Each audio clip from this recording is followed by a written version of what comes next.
ইচ্ছাকৃতভাবে যদি কেউ নামাজ ছেড়ে দেয়, হে তরুণ যুবকেরা, যদি ইচ্ছাকৃতভাবে কেউ নামাজটা ছেড়ে দেয়, তার জন্য নবী বলেন 14টা শাস্তি আছে। দুনিয়াতে হবে 5টা শাস্তি, মৃত্যুর সময় হবে 3টে শাস্তি, কবরে গেলে হবে 3টে শাস্তি, আর কায়ামতে হবে 3টে শাস্তি। হে তরুণ যুবকেরা, এইরকম বেনামাজি বান্দার জন্য 14টা শাস্তি আল্লাহ রেখেছে।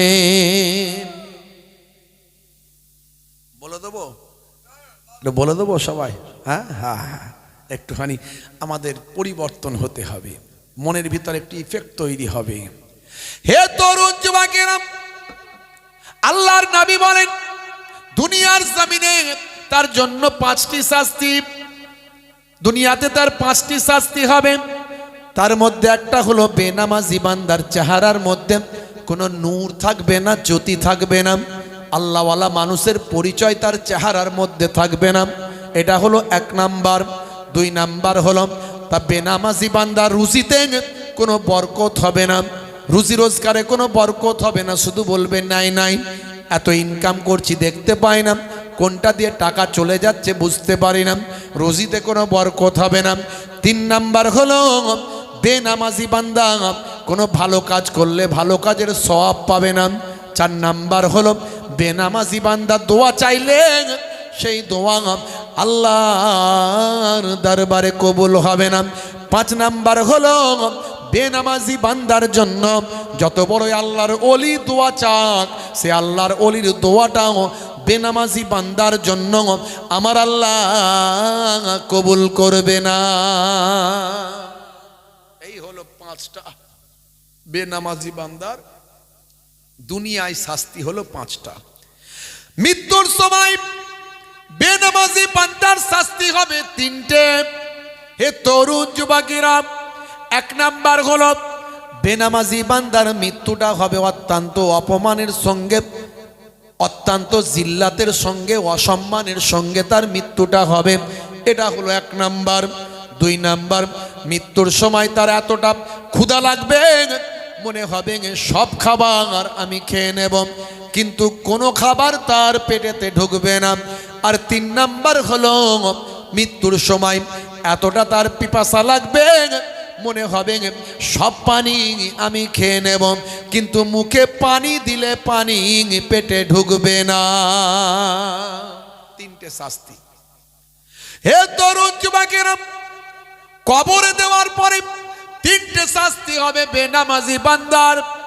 1 নাম্বার হলো কবরের মাটিটা এমন ভাবে ভাই আমার তাকে পিষে ফেলবে, তার একদিকের পাঁজরের হাড় অপর দিকের পাঁজরের হাড়ের সঙ্গে ঢুকে যাবে, এরকম সারা শরীরটা গুঁড়ো হয়ে যাবে, আবার গোটা হয়ে যাবে, আবার গুঁড়ো হয়ে যাবে, এইভাবে কবরে তার শাস্তিটা চলবে।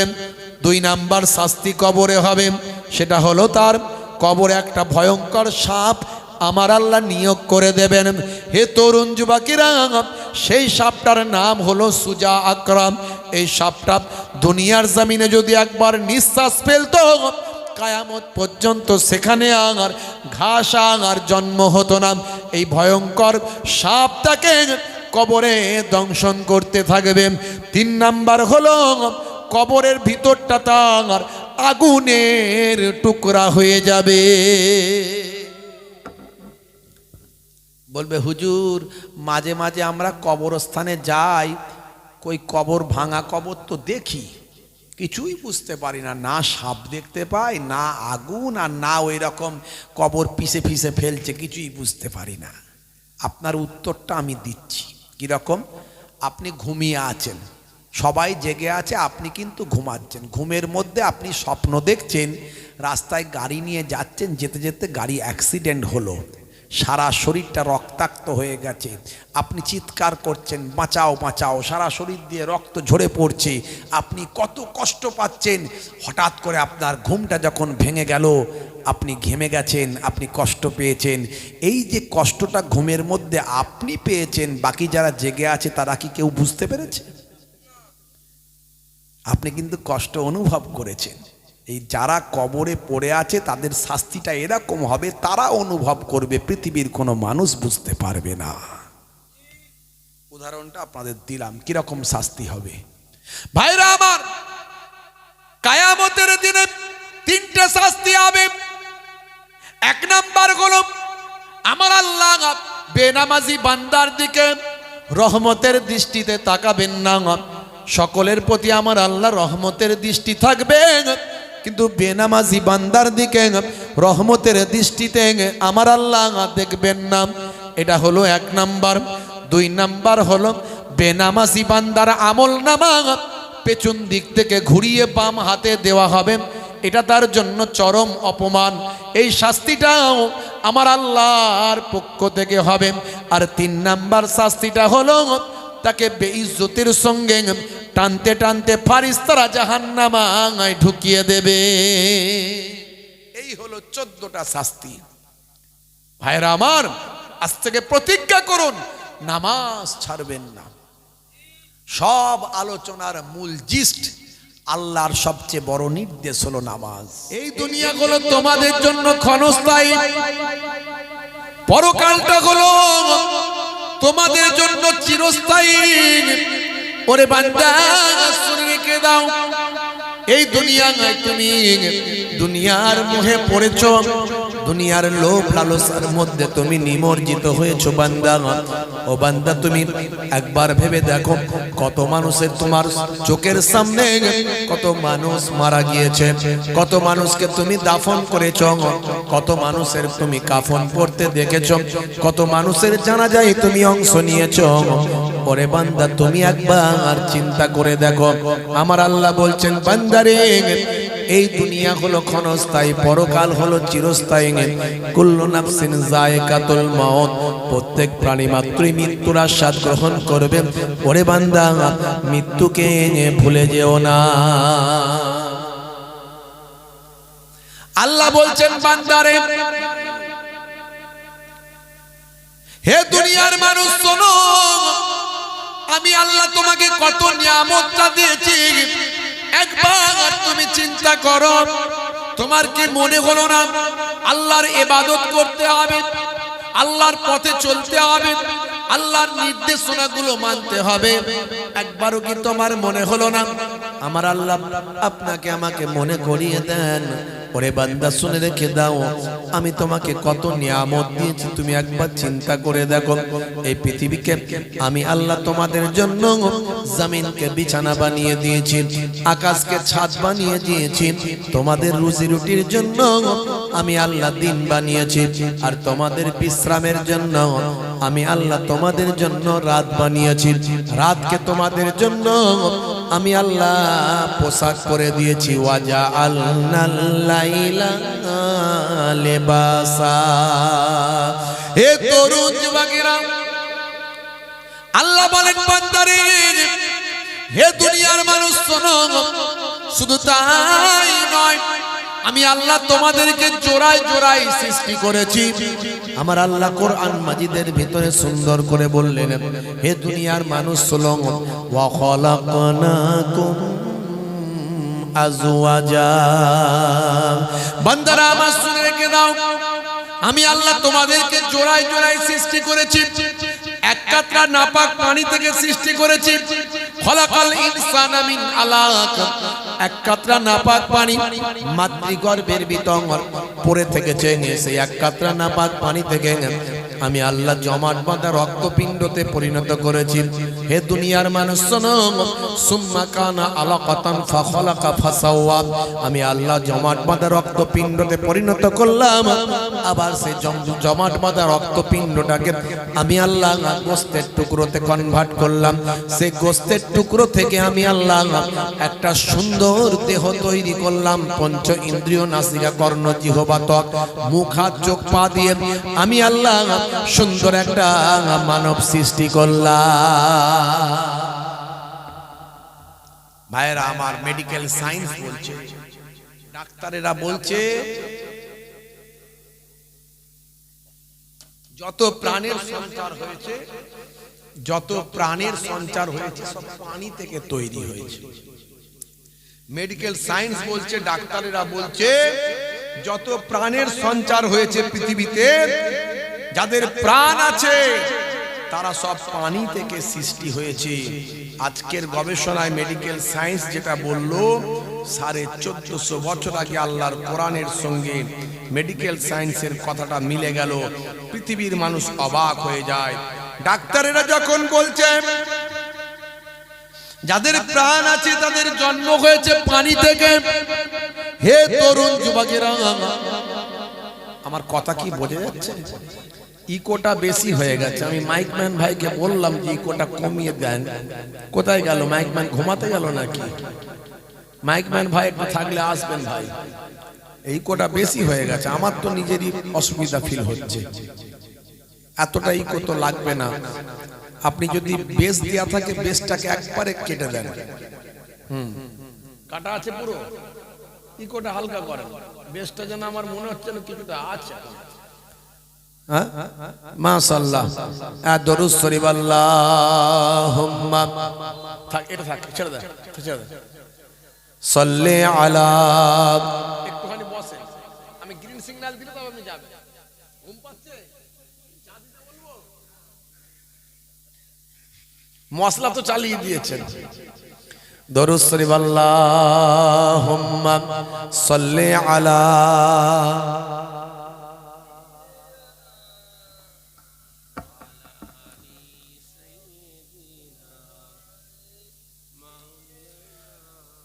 নবীরাও যা শরীফ দেখে মন ভরে না, দিদার দাও গো শাহে মদিনা, দিদার দাও গো শাহে মদিনা। জোরে হবে না? জোরে হবে না? আরো শের মেঘমান করেছেন আল্লাহ, কত শান কত মান মোর কামলিওয়ালা।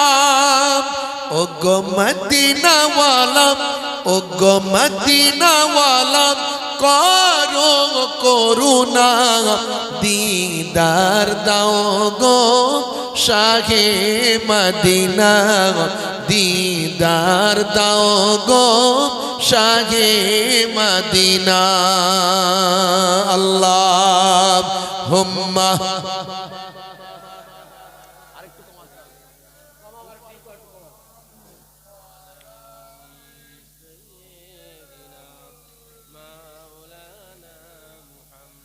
ভাইরা আমার, যেটা বলছিলাম আজকের সায়েন্স কমছে না। আজকের সায়েন্স গবেষণা করে বলছে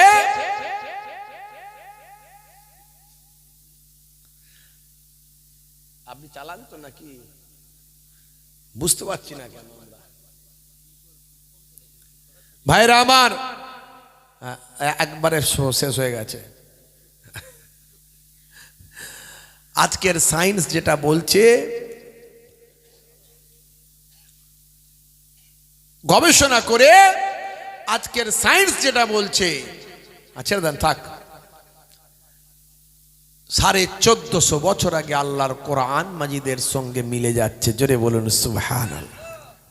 পৃথিবী অবাক, সবাই অবাক, কি করে সম্ভব? আজকের সায়েন্স বলছে যত প্রাণের সঞ্চার হয়েছে সব পানি থেকে সৃষ্টি হয়েছে। জোরে বলুন সুবহানাল্লাহ।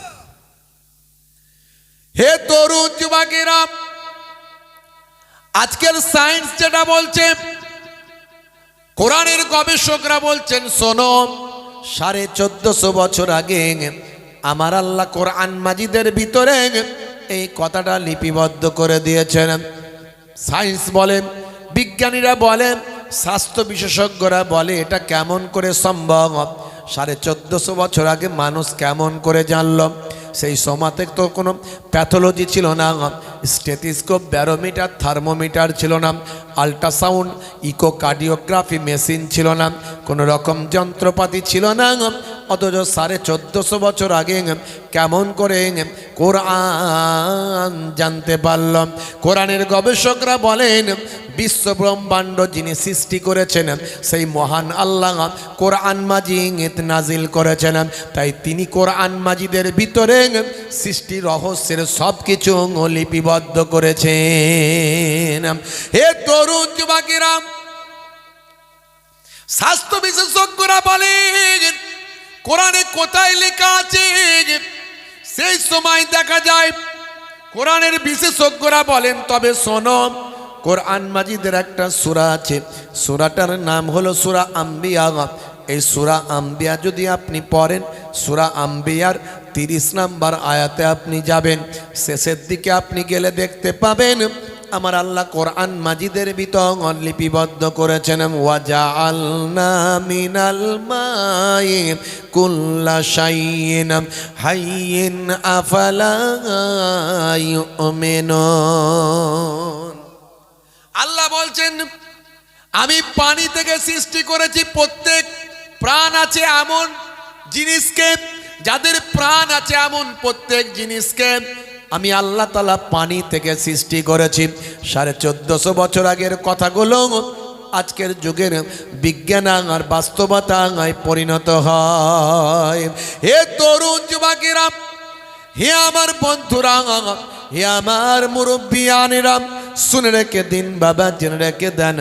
আল্লাহ বললেন বান্দারে, হে দুনিয়ার মানুষ শোনো, কোরআন মাজিদে আমার আল্লাহ বলছেন ফালিয়াবুদু রাব্ব হাযাল বাইত আল্লাযী আত'আমাহুম মিন জুইন ওয়া আমানাহুম মিন খাউফ।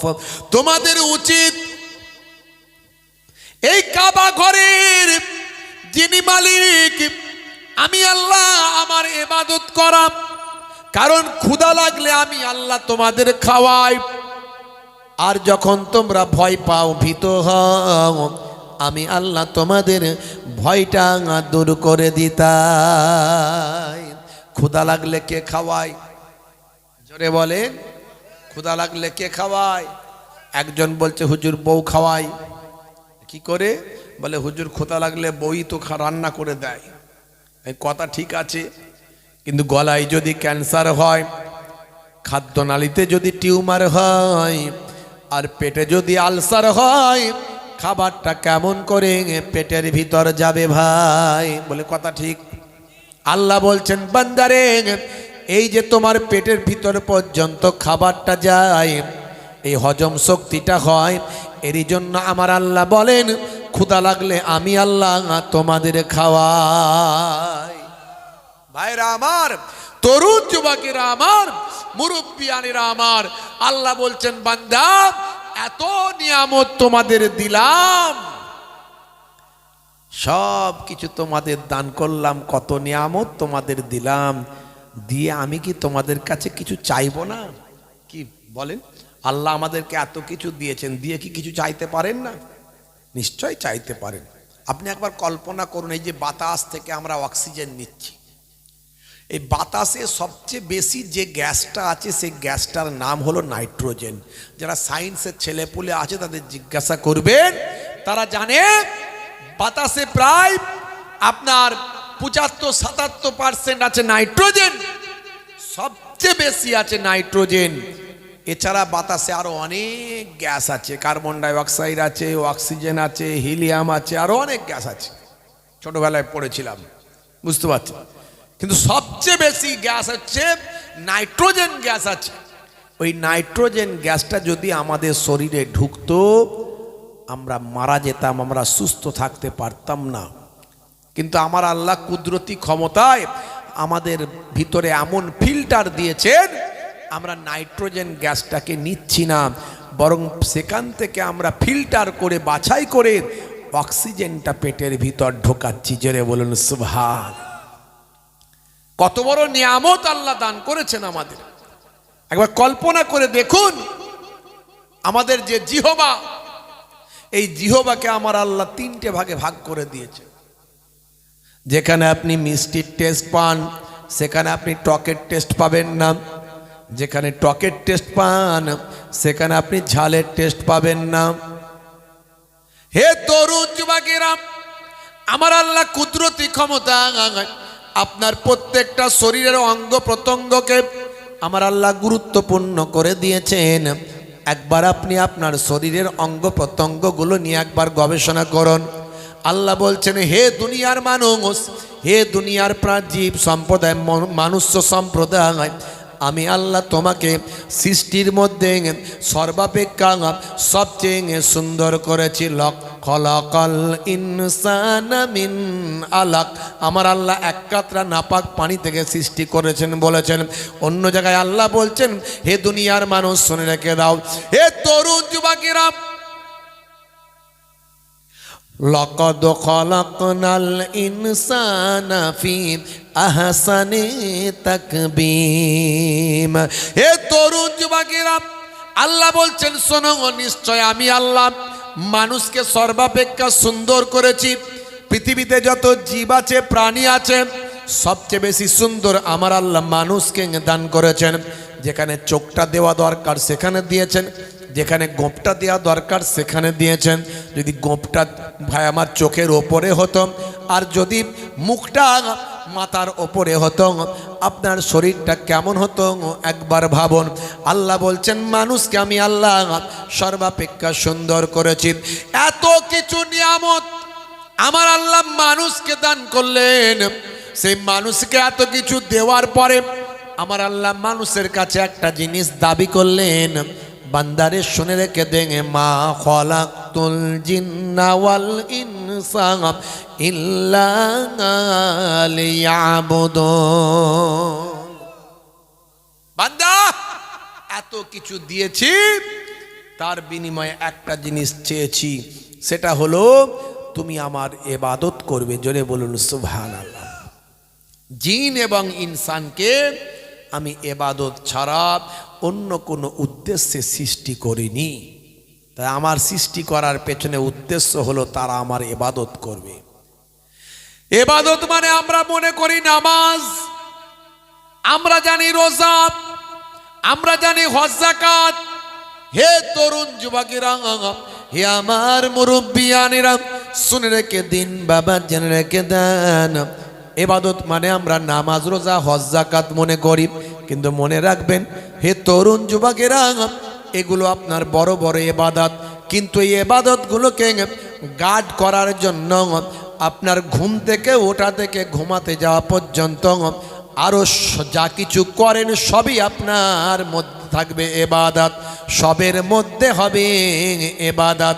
এই জন্য আল্লাহ কোরআন মাজিদের ভিতরে বলেছেন, হে দুনিয়ার মানুষ শোনো, তোমাদের নবীর মধ্যে আছে উত্তম আদর্শ।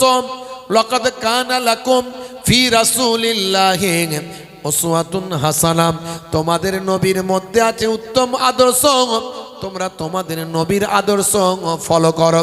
হে তরুণ যুবকেরা, আমার আল্লাহ কোরআন মাজিদে অন্য জায়গায় আরো বললেন মাইয়ুতির রাসূল ফাকাদ আতা আল্লাহ, যে আমার রাসূলের ইতাআত গোলামিটা করলো সে যেন আমি আল্লাহ আমারই গোলামি করল।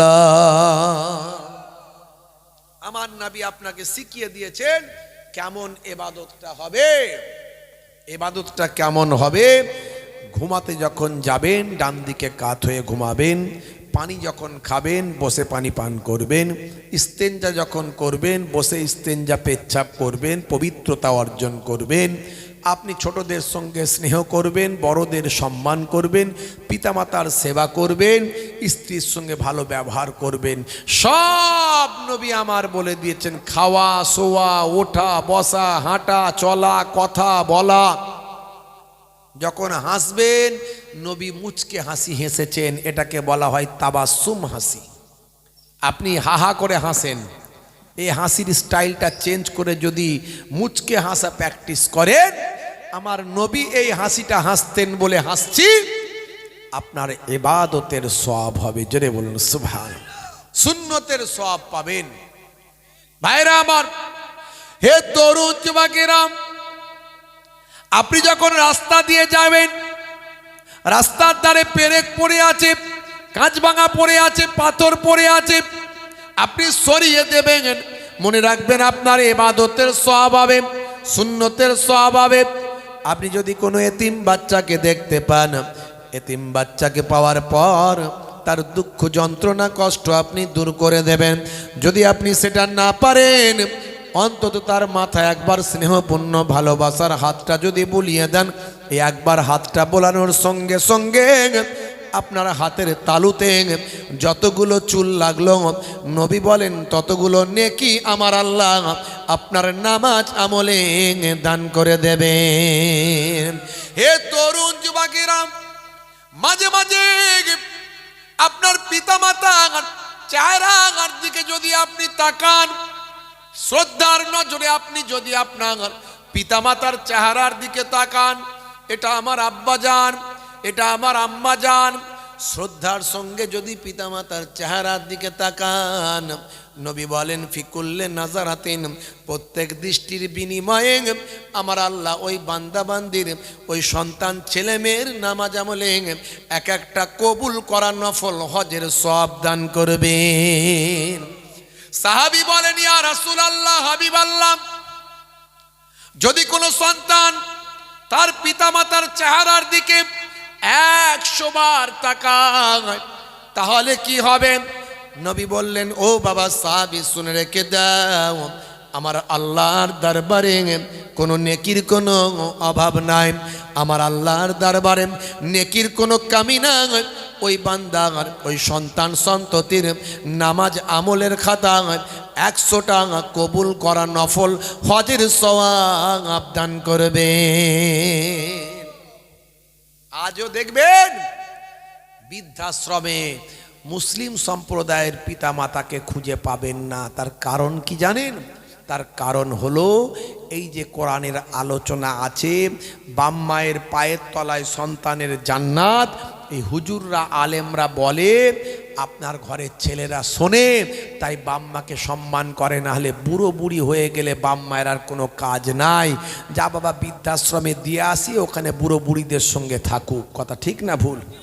কিন্তু আমার নবীর জন্য, ইসলামের জন্য, কোরআনের জন্য আল্লাহ আপনার ইজ্জতকে বাড়িয়ে দিয়েছে।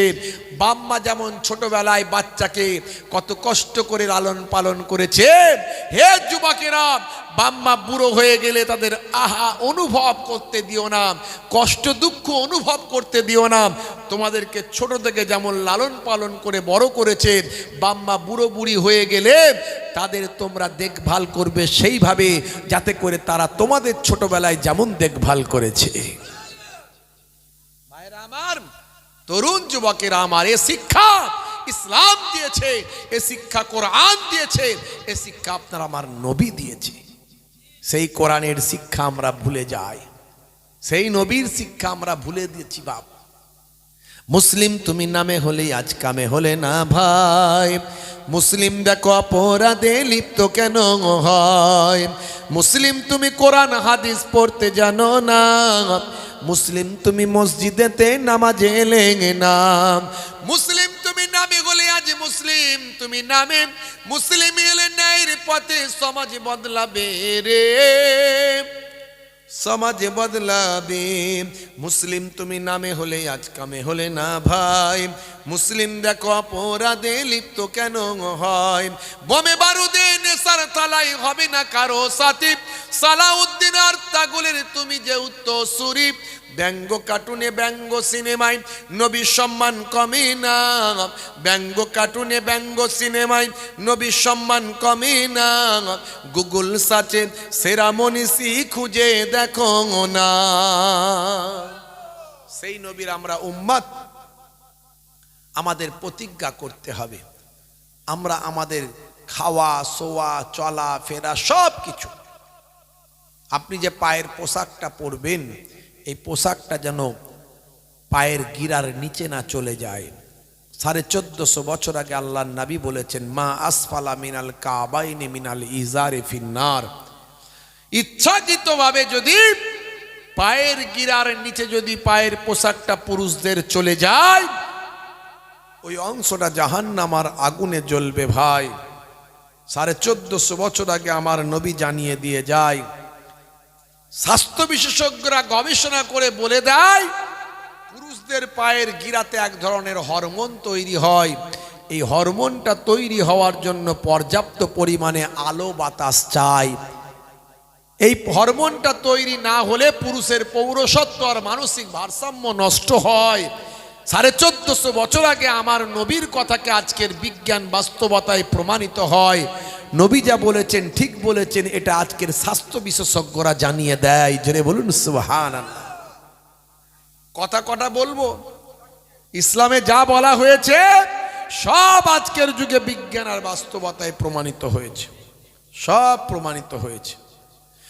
হে তরুণ যুবকেরা, হে আমার বন্ধুরা, হে আমার মুরব্বিয়ানেরা, শুনে রেখে দিন বাবা, জেনে রেখে দেন, মাঝে মাঝে আপনি আপনার স্ত্রীর সঙ্গে ছোট ছোট কাজগুলো সঙ্গে করবেন। স্ত্রীর সঙ্গে মাঝে মাঝে রান্না একটু সহযোগিতা করবেন, মাঝে মাঝে ঘরটা ঝাড়ু দেবেন। 1450 বছর আগে নবী আমার এগুলো শিখিয়েছে। হুজুর আপনি সব ওয়াজ কি বলছেন, ঘরে বউয়ের সঙ্গে রান্নায় সহযোগিতা করব? কি যে বলেন, হ্যাঁ ঘর ঝাড়ু দেবো, এগুলো কি আমাদের কাজ না মেয়েদের কাজ? দৌড় বাবু, আপনি কত বড় ব্যক্তি হয়েছেন বলুন তো দেখি। ডাক্তার, মাস্টার, উকিল, ব্যারিস্টার, কত বড় হয়েছেন, কত বড় নেতা, মন্ত্রী, জমিদার হয়েছেন, ব্যবসায়ী হয়েছেন, হুজুর, পীর সাহেব, মৌলানা সাহেব, মুফতি সাহেব। আরে যত বড়ই সাহেব হন না কেন, নবী পাকের থেকে বড় সাহেব পৃথিবীতে কেউ হয়নি আর হবে না। সেই নবী মাঝে মাঝে স্ত্রীর সঙ্গে ছোট ছোট কাজগুলোতে অংশগ্রহণ করতেন। নবী আমার স্ত্রীর সঙ্গে রান্নায় সহযোগিতা করতেন, মাঝে মাঝে ঘরটা ঝাড়ু দিতেন। ইয়াকুনু ফি মাহনাতে আহলিহি ওয়া ইয়াকুমুল বাইতা। নবী আমার মাঝে মাঝে নিজে ঘরটা ঝাড়ু দিতেন, স্ত্রীর সঙ্গে ছোট ছোট কাজগুলো করতেন। ওয়া ইয়াহমিলু বিযাতিম মিনাস সুক। নবী আমার মাঝে মাঝে বাজারে যেতেন, বাজারটা নিজে করে নিয়ে আসতেন। আর আপনি বলছেন আমি ডাক্তার, আমি মাস্টার। আচ্ছা বলুন তো, নবী যে কাজটা করেছেন সে কাজটা যদি আপনি করেন, মাঝে মাঝে যদি ঘরটা ঝাড়ু দেন, মাঝে মাঝে যদি স্ত্রীর সঙ্গে একটু রান্নায় সহযোগিতা করেন, কই গো ফুলটুসির মা, তোমার শরীরটা খারাপ, তোমার শরীরটা অসুস্থ, তুমি একটু বসো, রেস্ট নাও, আমি ততক্ষণ আলুগুলো ছিলে দিচ্ছি, পেঁয়াজটা কেটে দিচ্ছি, তারপরে তুমি তরকারিটা এসে একটু চাপিয়ে দিও, মশলাটা দিয়ে দিও, তুমি একটু কষে দিও, আমি ততক্ষণ একটুখানি একটু সব কিছু রেডি করে দিচ্ছি, তুমি একটু অপেক্ষা করো। কই গো ফুলটুসির মা, তোমার শরীরটা খারাপ, আমি একটু ঘরটা ঝাড়ু দিয়ে দিচ্ছি, তুমি একটু শুয়ে থাকো, রেস্ট নাও, তোমার শরীরটা খারাপ। প্রতিদিন তো তুমিই করো, আজকে আমি ঝাড়ু দিয়ে দিই না, অসুবিধে কি আছে? যদি আপনি দেন, বলেন তো দেখি স্ত্রীর সঙ্গে প্রেমটা বাড়বে না কমবে? একটু হ্যাঁ দেন, বাড়বে না কমবে? মারাত্মক বাড়বে। ফেভিকল আঠা বোঝেন তো? ফেভিকল আঠা, আমার ভাই খুব ভালো বুঝছে। ফেভিকল আঠা বোঝেন? এমন প্রেম, বুড়ো বুড়ি হয়ে গেল প্রেম কিন্তু কমবে না। এখনকার দেখবেন স্বামী স্ত্রীর প্রেম ভালোবাসা নাই। কেন বলেন তো? এদের প্রেম ভালোবাসা সব বিয়ের আগে, বিয়ের পরে নাই। শাহরুখ খানের কাছ থেকে শিখেছে এরা, প্রেমটা শিখেছে শাহরুখ খানের কাছ থেকে। সলেমান খানের চাচতো ভাই, শাহরুখ খানের ফুফুতো ভাই, এরা তাদের কাছ থেকে প্রেম শিখেছে ভাই। তাই এদের প্রেমটা বিয়ের আগে শুধু হয়, বিয়ের পরে আর থাকে নাই, বিয়ের পরে আর থাকে নাই। বিয়ের আগে হাত কেটে আই লাভ ইউ, তোমার জন্য জীবন দেব, রেল লাইনে মাথা দেব, বিষ খেয়ে মরে যাব, পটল ডাঙায় চলে যাব। উরি বাপ রে বাপ, কি প্রেম রে ভাই! বাপ বলে বাবা ছেলেটার বিয়ে দিয়ে দে, নালে মরেই যাবে। সত্যি সত্যি মরে যাবে। ধরে বেঁধে বিয়ে টিয়ে দেয়া হলো। তখন বাপের ভাইয়েরা মানে চাচারা বলছে, হারা তোর ছেলের বিয়ে দিচ্ছি, সত্য বয়স 19-20 বছর, বউকে খাওয়াবেটা কি? ধর বাবু খাওয়াবে পরে, আগে বাঁচুক তবে না খাওয়াবে। ধরে করে বিয়ে টিয়ে হলো। 1 বছর 2 বছর 3 বছর যেতে না যেতে একটা দুটো বাচ্চা কাচ্চার বাম্মা হয়ে গেল। তারপরে দেখা গেল প্রেম ভালোবাসা কোথায় গায়েব হয়ে গেল। রাত্রে 9টার পরে 10টার পরে যখন ঘরের পাশ দিয়ে যায়, শুধু ঘরের ভিতর থেকে 220 আর 440 আওয়াজ হয়, ডিসুম ঢাসাম, বলে ওই বাপরে বা মারপিট লেগে গেছে, কুরুক্ষেত্র চলছে, বুঝতে পারছেন? তৃতীয় বিশ্বযুদ্ধ। প্রেম ভালোবাসা আর নাই। এরা নবীর কাছ থেকে যদি প্রেম শিখতো, প্রেম ভালোবাসা কোনোদিন নষ্ট হতো না। এই জন্যে আজকে বড় বড় ওয়াথার পণ্ডিতেরা, নায়ক গায়ক খেলোয়াড় প্লেয়ার, মাইকেল জ্যাকসনের মতো মানুষ, গ্যারি মিলারের মতো মানুষ, মিস্টার ডিউ ডেভিসের মতো মানুষ, মিস্টার ব্রেইলের মতো মানুষ, মিস্টার লরেন্স ব্রাউনের মতো মানুষ, জেনিফারের মতো মানুষ, রিচমন্ডের মতো মানুষ, হাসিম আমলার মতো মানুষ, জুনায়েদ জামশেদের মতো মানুষ, মঈন আলী খানের মতো মানুষ, সাদিও মানের মতো মানুষ, মেসুত ওয়াজিলের মতো মানুষ, কটা নাম বলবো? পৃথিবীর বড় বড় ওয়াথার পণ্ডিত, নায়ক গায়ক খেলোয়াড় প্লেয়ার, বড় বড় ব্যক্তি, সেলিব্রিটি, তারা আজকে যাদেরকে মানুষ কোটি কোটি মানুষ যাদের ফলো করে, তারা আজকে আমার নবীকে ফলো করছে। জোরে হবে না ভাইরা আমার, তরুণ যুবকেরা আমার। আমি এই উদাহরণগুলো অনেক দিয়েছি, বেশি লম্বা দেওয়ার দরকার নাই, ছোট্ট একটু আপনাদের কাছে বলে দিয়ে যাই। সাদিও মানের কথা আমি এর আগেও বলেছি, আপনাদেরকে আর একবার একটু মনে করায়। সাদিও মানে পৃথিবী বিখ্যাত একটা পৃথিবী বিখ্যাত একজন ফুটবলার। ফুটবল খেলা জায়েজ না জায়েজ সেটা আলাদা প্রশ্ন, আমি সে প্রশ্নে যাচ্ছি না, বুঝতে পারছেন? আই ডোন্ট লাইক ফুটবল, আমি পছন্দ করি না। বেটার দেন ক্রিকেট, তার থেকে বেটার ক্রিকেট বলে আমি মনে করি, ছোটবেলায় একটু খেলতাম। তো যাই হোক, কারণ ফুটবলে বুকে পায়ে লাগে, মাথায় পা লাগে, হ্যাঁ, বড় ছোট জ্ঞান বলে কিছু থাকে না। তো যাই হোক, ওটা একটা শরীর চর্চারও বটে, তো সে প্রসঙ্গে আমি যাচ্ছি না। তো সাদিও মানে মোবাইলটা হাতে আছে, মোবাইলের স্ক্রিনটা ফাটা, বিশ্ব মিডিয়া জিজ্ঞাসা করছে, হে মিস্টার সাদিও মানে, আপনি পৃথিবী বিখ্যাত এত বড় একজন ফুটবলার, আপনার হাতের মোবাইলটা কেন ফাটা?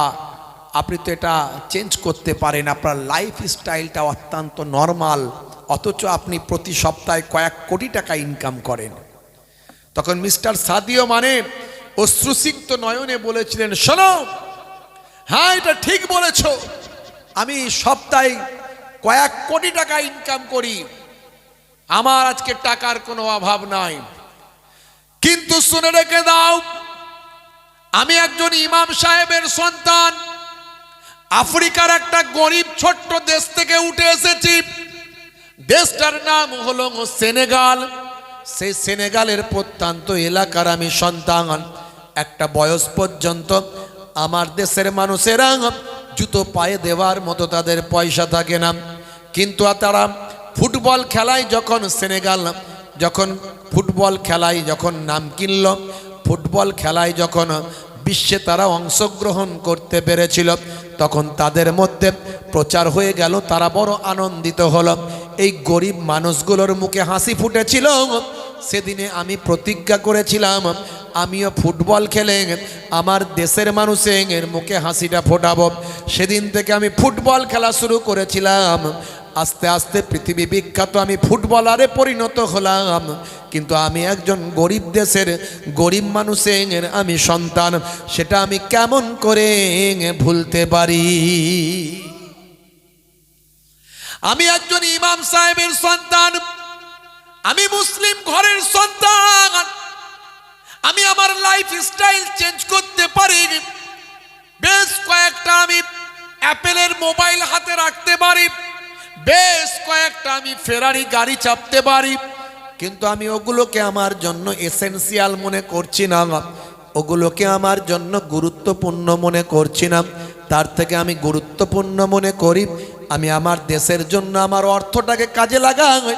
আজকে তুমি সেনেগালে আমার গ্রামে চলে যাবে, সেখানে গিয়ে দেখবে আমি আমার ইনকাম থেকে আমার দেশের গরিব বাচ্চাদের জন্য স্কুল করেছি, ইউনিভার্সিটি করেছি, মাদ্রাসা করেছি, মসজিদ করেছি, খেলার মাঠ বানিয়েছি, আমার গ্রামটাকে আমি শহরে পরিণত করেছি। আমি আমার অর্থ দিয়ে এই কাজগুলো করেছি। আর আমি ভালো ভালো কাজ করার চেষ্টা করি, আমি আমার লাইফস্টাইল থেকে সাধারণ জীবন যাপন করার চেষ্টা করি। তার কারণ হলো আমি চিন্তা করি আমি আমার নবীর একজন নগণ্য শিষ্য হতে চাই। হে তরুণ যুবকেরা, সাথীও মানে পৃথিবীর যে প্রান্তে থাকেন না কেন, যেখানেই থাকেন, যে হোটেলে ওঠেন, তিনি পাশাপাশি খবর নিয়ে দেখেন কোথায় মসজিদ আছে। হে তরুণ যুবকেরা, ভিডিও ফুটেজে তাকে বারবার দেখা গেছে তিনি মসজিদে গিয়ে জামাতের সঙ্গে নামাজটা আদা করছেন। শুধু তাই নয়, মসজিদের টয়লেটটাও নিজে হাতে পরিষ্কার করছেন।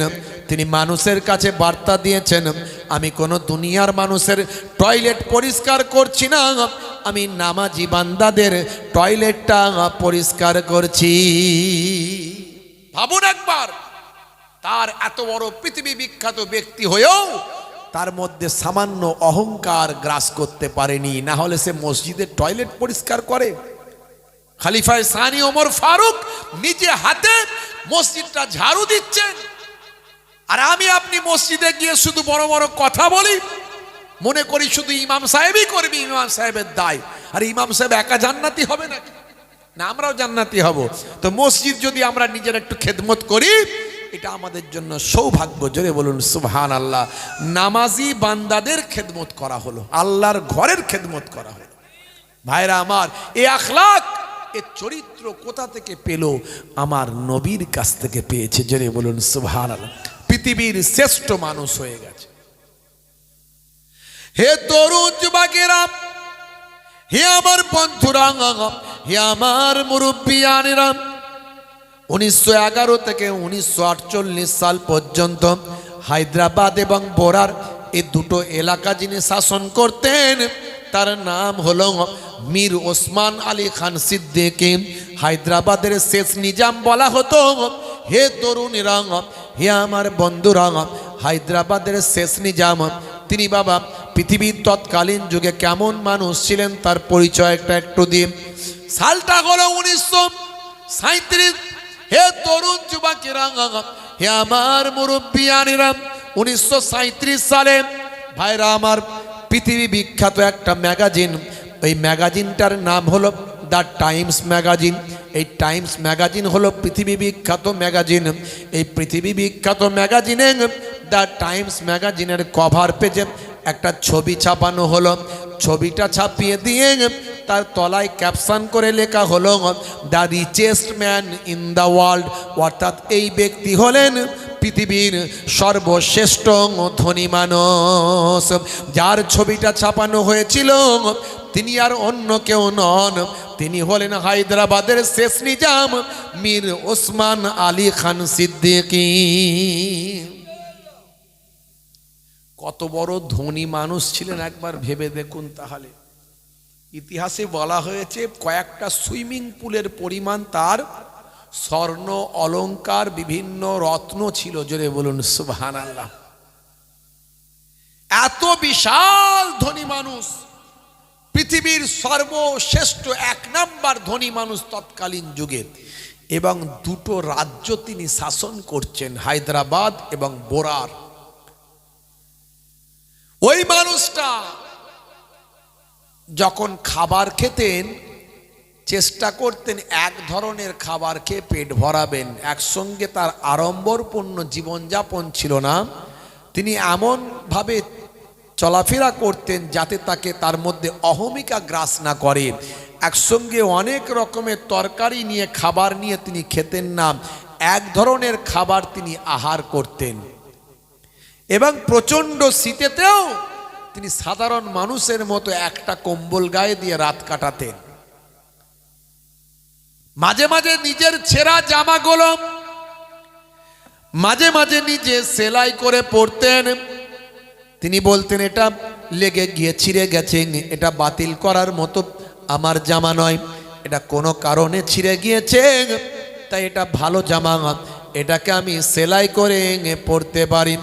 এত বড় পৃথিবী বিখ্যাত এক নাম্বার ধনী মানুষ, পৃথিবীর সর্বশ্রেষ্ঠ ধনী মানুষ হয়ে নিজের ছেঁড়া জামা নিজে সেলাই করে তিনি পরতেন। লোকে জিজ্ঞাসা করলাম, হে তরুণ যুবকেরা, লোকে বলে তিনি একজন কৃপণ মানুষ, তিনি একজন কৃপণ মানুষ, বখিল মানুষ। হে তরুণ যুবকেরা, হে আমার মুরব্বিয়ানেরা, শুনে রেখে দিন বাবা, জেনে রেখে দেন। লোকে জিজ্ঞাসা করে, হে হায়দ্রাবাদের শেষ নিজাম, স্যার আপনাকে লোকে কৃপণ বলে, আপনি এরকম লাইফ স্টাইল করেন কেন?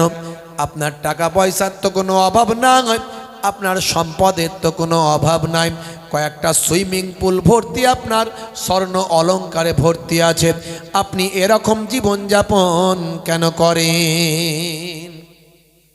সালটা হলো 1965 সাল। ভারত পাকিস্তান চীন যুদ্ধ হয়েছিল, আপনারা জানেন।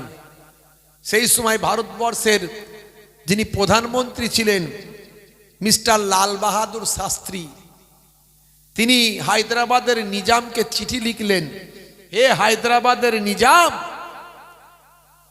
আপনি নিশ্চয় অবগত আছেন দেশ এখন যুদ্ধের মধ্যে দিয়ে যাচ্ছে, অর্থনৈতিক পরিকাঠামো ভেঙে পড়েছে, তাই দেশ আপনার কাছে প্রত্যাশা করছে আপনি যদি কিছু সহযোগিতার হাত বাড়ান।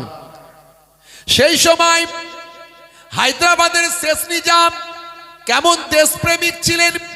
হে তরুণ যুবকেরা, যারা মুসলমানদের দেশপ্রেম নিয়ে প্রশ্ন তোলে তাদের জানা না এই দেশের জন্য সবচেয়ে বেশি মুসলমান ইংরেজদের বিরুদ্ধে লড়াই করে নিজেদের জীবনটা উৎসর্গ করেছে। ইতিহাস বিকৃত করা হয়েছে, ইন্টারন্যাশনাল ইতিহাসগুলো দেখলে আপনি পাবেন এরকম লক্ষ লক্ষ মুসলিম যারা বিপ্লবী ছিল, জীবন উৎসর্গ করেছে, তাদের নামটা পৃথিবীর মানুষ ভুলে গিয়েছে। তবে আজও ইন্ডিয়া গেট দাঁড়িয়ে আছে, সেখানে কম বেশি 95,000 দেশপ্রেমিক শহীদদের নাম লেখা আছে, তার মধ্যে প্রায় 63,000 মুসলমানের নাম আছে। হে তরুণ যুবকেরা, হে আমার বন্ধুরা, মুসলমানদের দেশপ্রেম নবী শিখিয়েছেন। যারা মুসলমানদের দেশপ্রেমের পরিচয় নাই, তারা জানে না তাদের দেশপ্রেম তাদের কতটুকু। ইংরেজ আমলে তারা আজকে যাদের শিষ্য, তারা ইংরেজদের চাটুকারিতা করেছে, তাদের গোলামি করেছে। আজও সেই মুসলমানের সন্তানদেরকে রাজ্যের বিভিন্ন জায়গাতে পিটিয়ে পিটিয়ে হত্যা করা হচ্ছে, শহীদ করে দেয়া হচ্ছে প্রতিদিন কম বেশি, কখনো উড়িষ্যায়, কখনো ত্রিপুরায়, কখনো আসামে, কখনো বা আপনার মেঘালয়ে, কখনো বা আপনার ভায়ামার উত্তরপ্রদেশে, কখনো বা পাঞ্জাবে, গুজরাটে। হে তরুণ যুবকেরা, মুসলমানদের উপর ভায়ামার অত্যাচার জুলুম চলছে। আজকে আইন ব্যবস্থা ভেঙে পড়েছে, মানুষ আজকে আইনকে হাতে তুলে নিচ্ছে, মুসলিমদের সম্পর্কে ঘৃণা ছড়ানো হচ্ছে, মুসলমানরা নাকি অপরাধী এটা প্রচার করা হচ্ছে। হে তরুণ যুবকেরা, হে আমার মুরব্বিয়ানেরা, অথচ সবচেয়ে বেশি মুসলমান এ দেশের জন্য নিজেদের জীবনটা উৎসর্গ করেছে।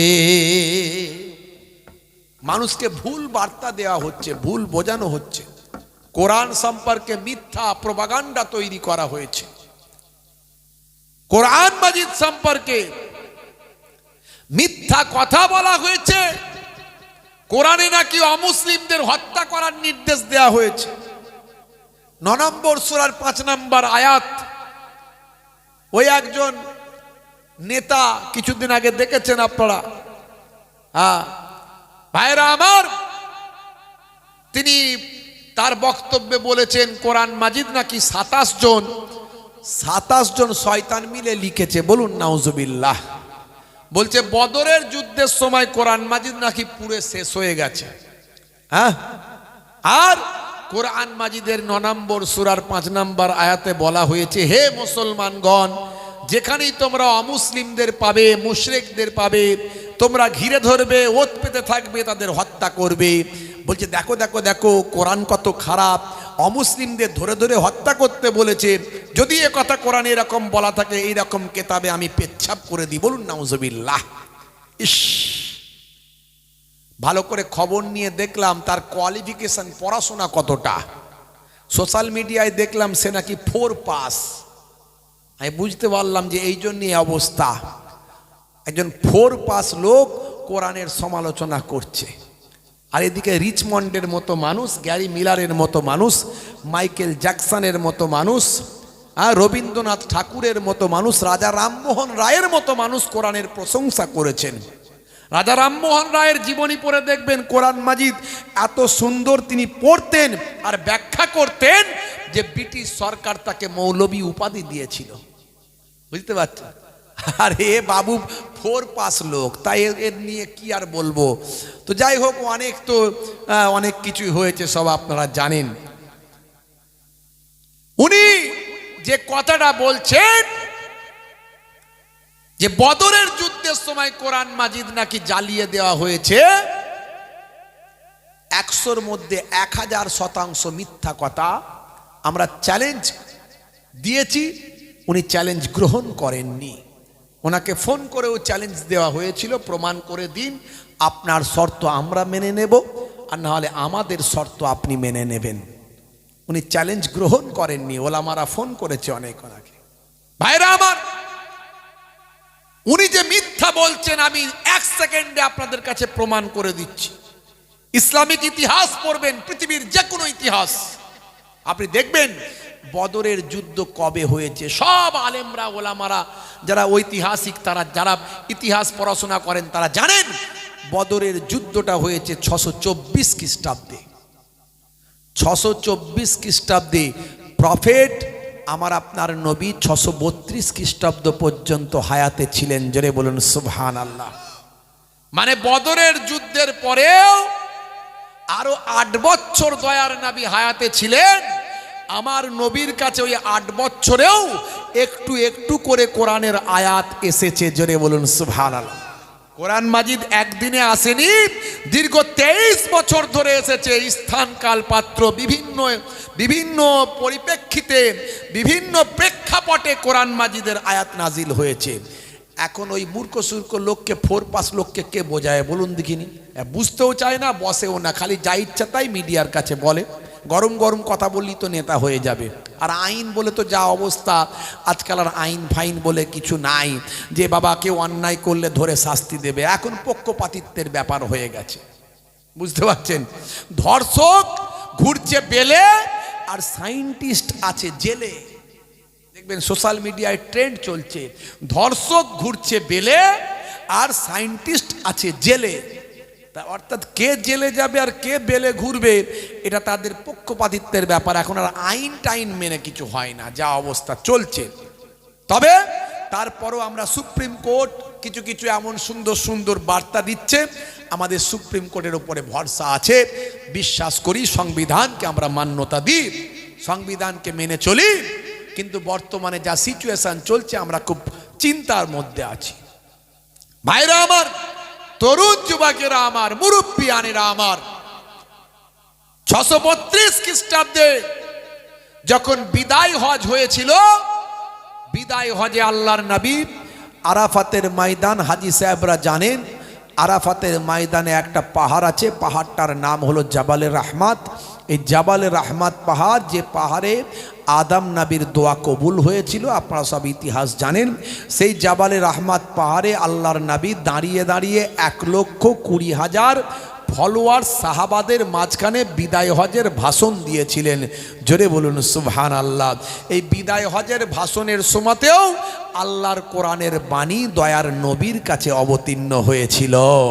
তাহলে 624 খ্রিস্টাব্দে যদি কোরআন ধ্বংস হয়ে গেল, তাহলে 632 খ্রিস্টাব্দে আবার বিদায় হজের সময় কোরআনের বাণী কেমন করে এলো?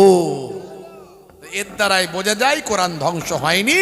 তিনি 100-র মধ্যে 1000% মিথ্যা কথা বলছেন।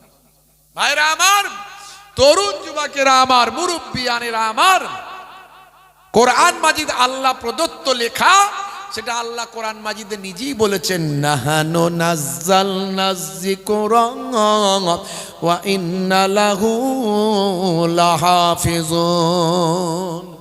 এই কোরআন মাজিদ আমি আল্লাহ নাজিল করেছি, আর এর রক্ষার হেফাজতের দায়িত্বটাও আমি আল্লাহ নিজেই গ্রহণ করেছি।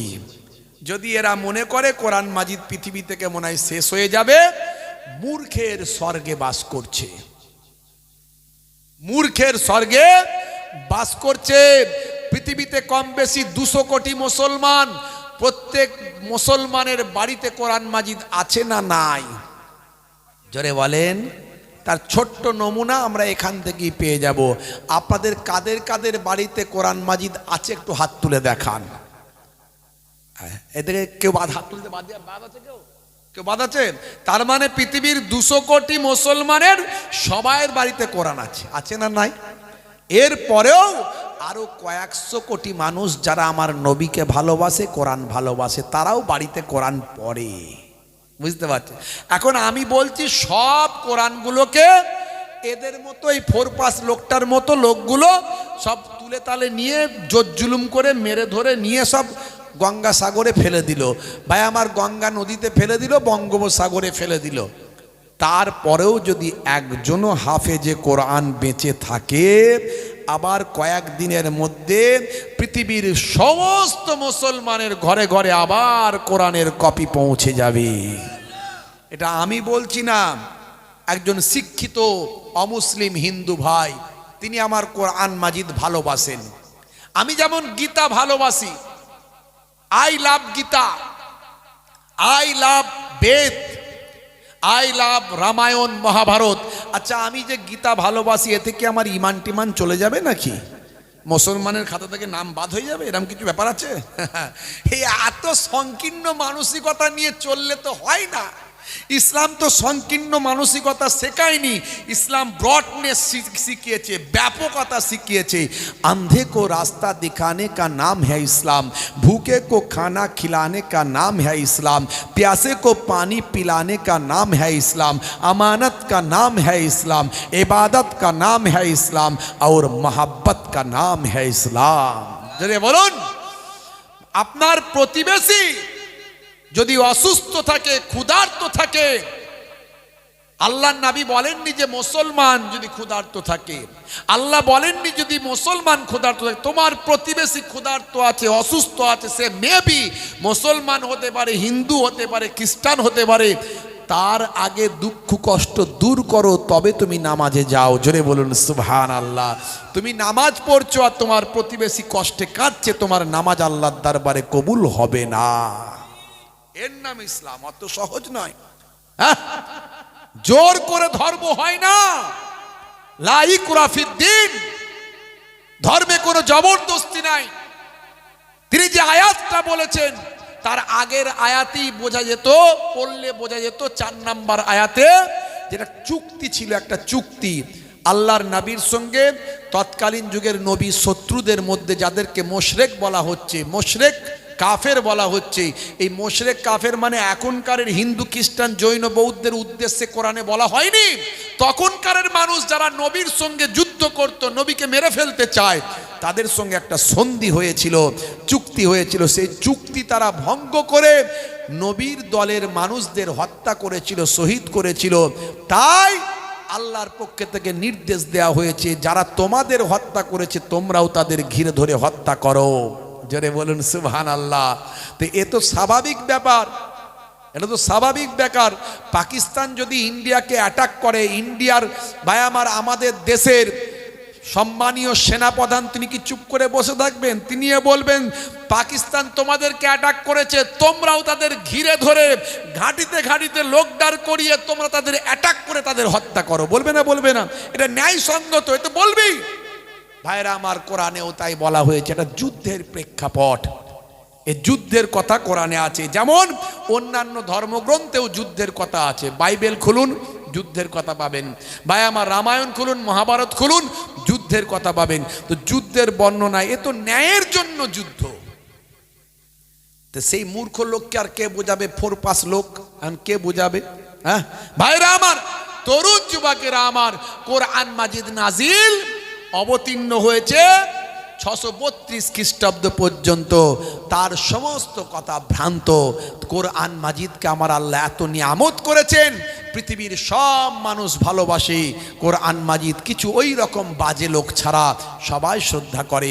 একজন অমুসলিম হিন্দু ভাই, যেমন আমি গীতা ভালোবাসি, তিনি কোরআন ভালোবাসেন। বাংলাদেশে বাড়ি, নাম হলো মিস্টার নকুল কুমার বিশ্বাস। তিনি তার কবিতার মধ্যে দিয়ে বলেছেন এই সমস্ত মানুষদের উদ্দেশ্যে তার বার্তা, যদি আগুন লেগে ধ্বংস হয়ে যায়, ধ্বংস হয়ে যায় পৃথিবীর সব বইয়ের দোকান, তবু বিশ্ব থেকে হারাবে না পবিত্র কোরআন।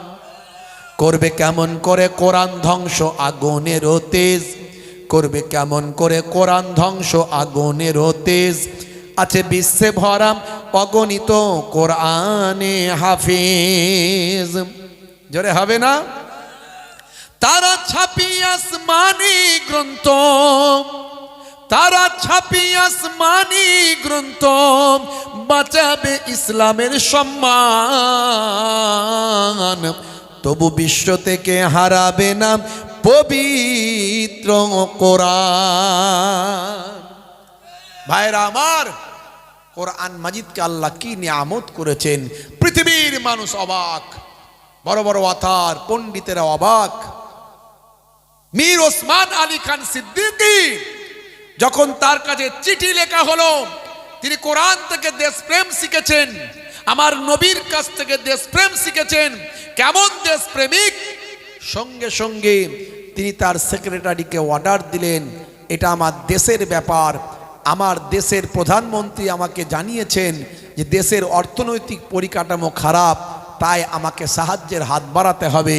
তিনি ট্রলার রেডি করতে বললেন এবং সেক্রেটারিকে নির্দেশ দিলেন আমার গোডাউন থেকে 5 টন সোনা আমার দেশের রাজকোষাগারে দান করে দাও।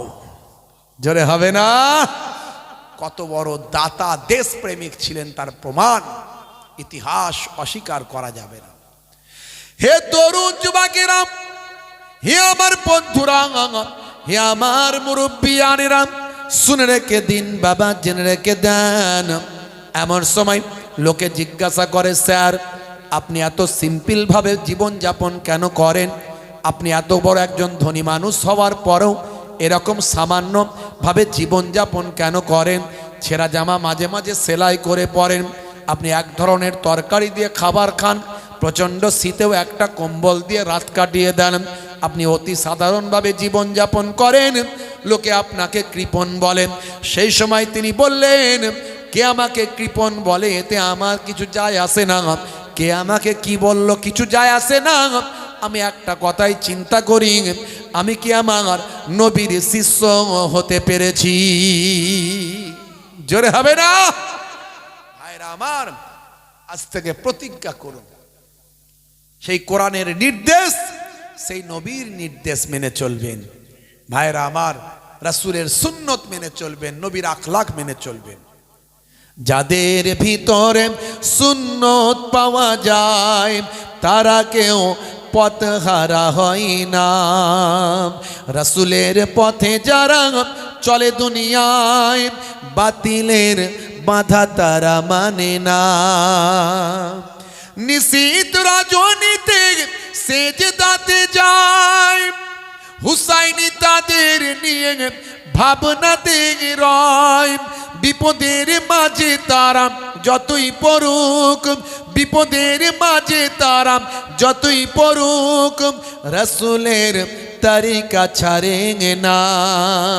যাদের ভিতরে সুন্নত পাওয়া যায় তারা কেউ পথহারা হয় না। রাসূলের পথে যারা চলে দুনিয়ায়, বাতিলের বাধা তারা মানে না। ভাইরা আমার, সে রাসূলের সুন্নত তরিকা মেনে চলুন। আজ থেকে প্রতিজ্ঞা করুন, কোরআনের নির্দেশ অনুযায়ী চলবো।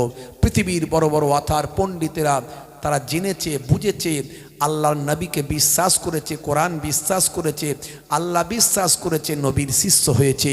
আর আমরা মুসলমান, আমরা যদি নবীকে চিনতে না পারি তাহলে কেমন করে নবীর সুপারিশ সাফায়াতি পাবো? কি কথা ঠিক না ভুল? কষ্ট হচ্ছে আপনাদের? একটু হ্যাঁ হুদান কষ্ট হচ্ছে কি জি? রাত হয়েছে তো একটু হবে না শেষ করে দেবো? সবাই বলেন হবে না শেষ করে দেবো? আরে কারা কারা চান না হাত তুলে দেখান তো দেখি। কি জি হ্যাঁ, একটু তাড়াতাড়ি ঝোঁকে ঝোঁকে উঠে গেছে মনে হচ্ছে, নাকি না সত্যি সত্যি চাননে? এই মন থেকে তুলেছেন নাকি? হবে বাবেরা আমার। সব আলোচনার জিস্ট মূল আলোচনা বলে যায় দুটো কাজ করুন। একদিকে হলো নামাজ, আল্লাহর বড় নির্দেশ হলো নামাজ। কোরআন মাজিদে আল্লাহ 82 বার নামাজের কথা বলেছেন। নামাজটা পড়ুন, নামাজ ছাড়বেন না। আল্লাহর দরবারে সিজদায় গিয়ে আপনি যখন দোয়া চাইবেন, একদিন দুদিন 3 দিন 4 দিন 21 দিন দোয়া চাইতে না চাইতে ইনশাআল্লাহ আপনার দোয়া আস্তে আস্তে আল্লাহর দরবারে কবুল হতে শুরু করবে। আপনি নামাজটা পড়ুন, নামাজের থেকে বড় ইবাদত আর কিছু নাই। কিন্তু নামাজ পড়বেন, অন্যগুলো ছেড়ে দেবেন, যেগুলো বললাম চলবে না। ওই সুন্নতগুলো আমল করতে হবে। ওই সুন্নতগুলো, ওই ছোট ছোট ইবাদতগুলো এই বড় ইবাদতকে গার্ড করবে। আপনাকে মাথায় রাখতে হবে। সব আলোচনার মূল জিস্ট, আল্লাহর সবচেয়ে বড় নির্দেশ হলো নামাজ। বান্দা নামাজ পড়ো, আঁকড়ে ধরো, ছেড়ো না নামাজ জীবনে, করো না কাজা হবে যে সাজা, দোজখ ঠিকানা আখিরাতে, দোজখ ঠিকানা আখিরাতে। ফজর গেল ঘুমে ঘুমে, জোহর বেলাতে কাজ, আসর গেল তাসার আড্ডায়, মাগরিব হেলা ফেলায়। নামাজ তোমার সঙ্গের সাথী, নামাজ হলো গোরের বাতি, নামাজ বিনা এই দুনিয়ায় সবই যে বৃথা। বান্দা নামাজ পড়ো, আঁকড়ে ধরো, ছেড়ো না নামাজ জীবনে, করো না কাজা হবে যে সাজা, দোজখ ঠিকানা আখিরাতে, দোজখ ঠিকানা আখিরাতে। আমার আল্লাহ রাব্বুল আলামিন আমাদের আখিরাতে দোজখের ঠিকানা থেকে, জাহান্নাম থেকে হেফাজত করেন। বলুন আল্লাহুম্মা আমিন, বলুন আল্লাহুম্মা আমিন। কারা কারা নামাজি হবেন একটু হাতটা তুলে দেখান তো দেখি। অনেকে তুলতে চাইছেন না, তুলবো কি তুলবো না, ক্যান্সার হতে পারে কিন্তু। হাত তোলেন তোলেন তোলেন, টিউমার হতে পারে, প্যারালাইসিস হতে পারে, হাত তোলেন হাত তোলেন হাত তোলেন, স্ট্রোক হতে পারে। এবার হাতটা তোলেন তোলেন, নারে তাকবীর। সিলসিলা হক মুজাদ্দিদুজ জামান, সিলসিলা হক মুজাদ্দিদুজ জামান, নারে তাকবীর। মাশাআল্লাহ মাশাআল্লাহ। সোহাই, তাই তো নাকি? সোহাই কুমারপুর গ্রামের ইসালে সব জোরে বলুন মারহাবা। মাশাআল্লাহ, আল্লাহ কবুল করেন। আমাদের প্রত্যেককে নামাজি বানিয়ে দেন। দাঁড়িয়ে নামাজ পড়তে পারেন না, খুব কষ্ট, বসে পড়ুন। বসে পারেন না, আপনার বসারও ক্ষমতা নাই, আপনি অসুস্থ বিছানায় পড়ে আছেন, শুয়ে শুয়ে নামাজ পড়ুন। আপনি হাত পা নাড়াতে পারেন না, ইশারায় ইশারায় নামাজ পড়ুন, নামাজে ছাড় নাই। আপনি সূরা জানেন না, দোয়া জানেন না, মেজলা হুজুর পীর কেবলা রহমাতুল্লাহ আলাইহি মুফতি আজম, আপনাদের মেজ হুজুর কেবলা আমার মেজ নানা যান, তিনি বলেছেন বাবা সুবহানাল্লাহ সুবহানাল্লাহ দিয়ে নামাজিরা যেমন নামাজ পড়ে তেমন করে নামাজ পড়ো আর শিখতে থাকো। এই অবস্থায় যদি তুমি মারা যাও, তোমার নামটাও আল্লাহ নামাজিদের খাতায় তুলে দেবেন। জোরে হবে না? সবচেয়ে বড় ইবাদত হলো নামাজ। আর সবচেয়ে বড় নবীর দেওয়া সুন্নত হলো মুখের দাড়ি। জোরে বলুন সুবহানাল্লাহ। একদিকে আল্লাহর নির্দেশ সবচেয়ে বড় ইবাদত নামাজ, আর একদিকে নবীর দেওয়া সবচেয়ে বড় সুন্নত হলো মুখের দাড়ি। অনেকে দাড়ি রাখতে লজ্জা পায়, অনেকে দাড়ি রাখতে লজ্জা পায়। বুঝতে পারছেন? কি করে দাড়ি রাখবো, আমি এই সেক্টরে থাকি, ওখানে থাকি। আরে দূর বাবু, বিরাট কোহলি দাড়ি রেখেছে, হরভজন সিং দাড়ি রেখেছে, লিওনেল মেসি দাড়ি রেখেছে, কত বড় বড় সেলিব্রিটি। ভারতের বর্তমান প্রধানমন্ত্রীর মুখে দাড়ি আছে না নাই? এক্স প্রধানমন্ত্রী মনমোহন সিংজির মুখে দাড়ি ছিল না?